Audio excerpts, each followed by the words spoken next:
Okay, now, so this was a letter that Sam wrote to Ebenezer Dorset. What was in that letter? Ebenezer Dorset, we have hidden your boy in a place far from Summit.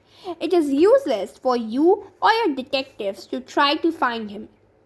But you can have him on these terms. We demand $1,500 for his return. The money and the reply are to be left at midnight tonight at the same spot in the same box described in this letter. If you agree, send your answer in writing by a single messenger at 8:30. If you report to the police or ignore our demands, you will never see your boy again. Two desperate men. So he wrote what they demanded for $1,500, and he said that the message and the money, the reply and the money should be left at midnight tonight. Okay, at the same spot where they had kept their letter, and it should be like a message like. Ebenezer Dorset had to answer this by writing a single message, and he had to keep that there past like in the night 8:30. Okay. Now, I also added some details of where the box would be. I put the letter in the pocket. As I was about to start, the kid came up and said, "Bill, you are the horse. Get down on your knees and hands. I have to warn the settlers that the Indians are coming." So now, as soon as Sam was going to send the letter, he saw that the small boy came and said Bill to just get down on his knees and hands, and said that I have to warn the settlers. Who are the settlers? The first English people, okay, who came to America, that the Indians are coming. Or yes. Now he jumped on Bill's back and dug his heels in his side. "You have to ride fast to get there on time." "For heaven's sake," said Bill, looking at the like a rabbit caught in a trap. "Hurry up. Hurry back, Sam, as soon as you can." Now, Bill said that, "For heaven's sake, leave me." He wanted, but he said to Sam that, "You have to come as soon as possible, Sam." So now I walked over to the poplar cave. I posted my letter stealthily and came back. What is stealthily? It's secretly, okay? Like no one should know that he is a kidnapper, okay? So, and where he walked over the poplar cave. Now, when I got back to the cave, Bill and the boy were not to be found. After about half an hour, I heard the bushes rustle and Bill wobbled out. Okay, when he returned to the cave, he couldn't find Bill and the boy, Johnny, and about half an hour, he heard some rustle. What a rustle, like this sound, okay, like when your two pages rub with each each other, so the sound made by them is a rustle sound. Okay, in examination copies, when you flip your pages, those sounds created are known as rustle sounds. Okay, and then he heard the bushes rustle and Bill wobbled out, means moved unsteadily, moved very fastly out of the bushes. Now Bill had no idea that the kid was behind him. Bill stopped, took off his hat and wiped his face with a red handkerchief. The kid stopped about 8 feet behind him. Okay, now Bill had no idea that the kid is behind him. He thought the kid has gone. Okay, and he took out his hat and wiped his face with a red handkerchief. "Sam," said Bill, "I know you'll think I'm a traitor, but I couldn't help it. The boy is gone. I have sent him home. No one has ever been tortured as much as I have. I took him by the neck of his clothes and dragged him down the mountains. On the way, he kicked my legs black and blue and bit me hard on my hand and thumb." Now, he was not aware that the boy was standing behind him, so he said that, "Sam, I'm very sorry. You will think that I'm a traitor." What is a traitor? Betrayer, okay?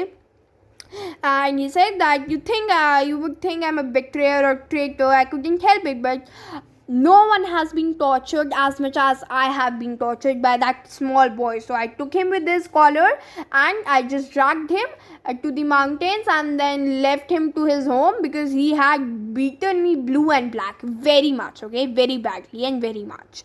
Okay, and he has even bit me on my hand and the thumb. "But he is gone," continued Bill. "Gone home. I showed him the road. I'm sorry, we are going to lose the ransom, but it was either that or Bill just called to the madhouse. So said, now the boy has gone, he has gone to home, and he said that I'm sorry, very much sorry, Sam, that we lost the ransom, but either we could have the ransom or I would be in the madhouse. Madhouse is an institution, where mentally ill people are kept and treated. Now, Bill, I said, now this is Sam's line. Bill, I said, there isn't any heart disease in your family, is there? No, said Bill. Why? Then turn around and look behind you, I said. Bill turned and saw the boy. He lost all his colors and sat down with a thump. Now, Bill thought that the boy has left. But as soon as he turned around and saw the boy, his all happiness was in vain, okay? And he sat down on the floor with a thump noise. Then I told him about my plan, his that we would get this ransom and be off with it by midnight.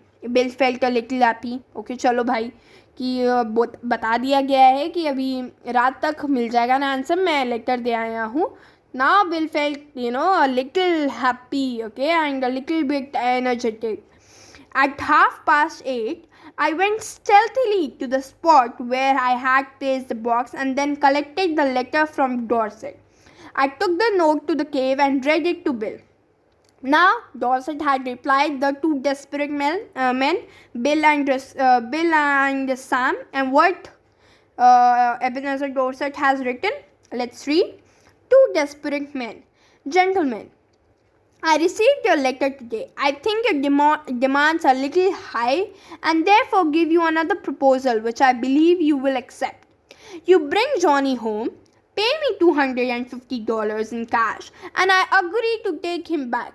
You had better come at night, for the neighbors believe he is lost, and I will not be responsible for what they might do to you, whom they see him bringing him back. Very respectfully, Ebenezer Dorset. Now, this was totally surprising, isn't it? Like the kidnappers were asking for ransom, but here Ebenezer Dorset is asking money to take his own son back. And how much? He's asking $250 in cash to take his own son back. And he wrote that you might come with Johnny and pay me the money and I'll take him back. But better you come at night because the neighbors think that Johnny has been kidnapped. And if they see you with him, I don't know what they might do to you, okay? Now we took him home at that night. Just when we should have been collecting $1,500 from the box under the tree, Bill was counting out $250 into Dorset's hand. Now their all plan was vain, but what can we do? This is how own Henry's story are. Surprising ending, isn't it? The kid started to howl and clung to Bill's leg, but his father managed to pull him away.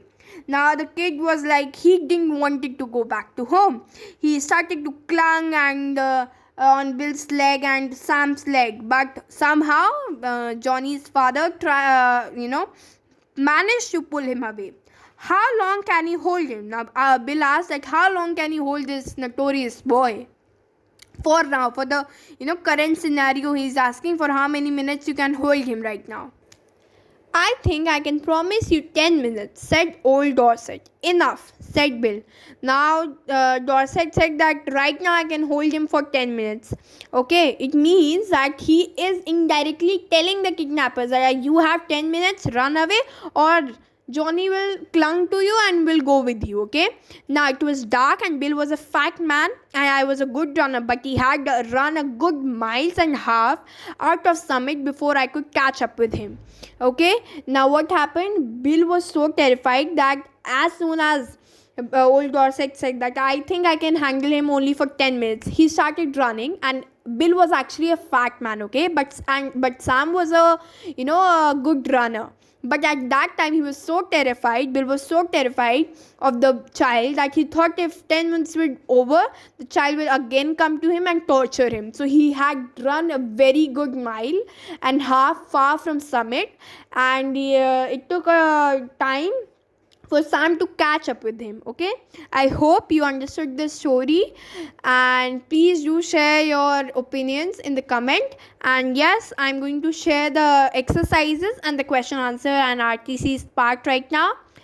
And take care. Have a nice day. Thank you.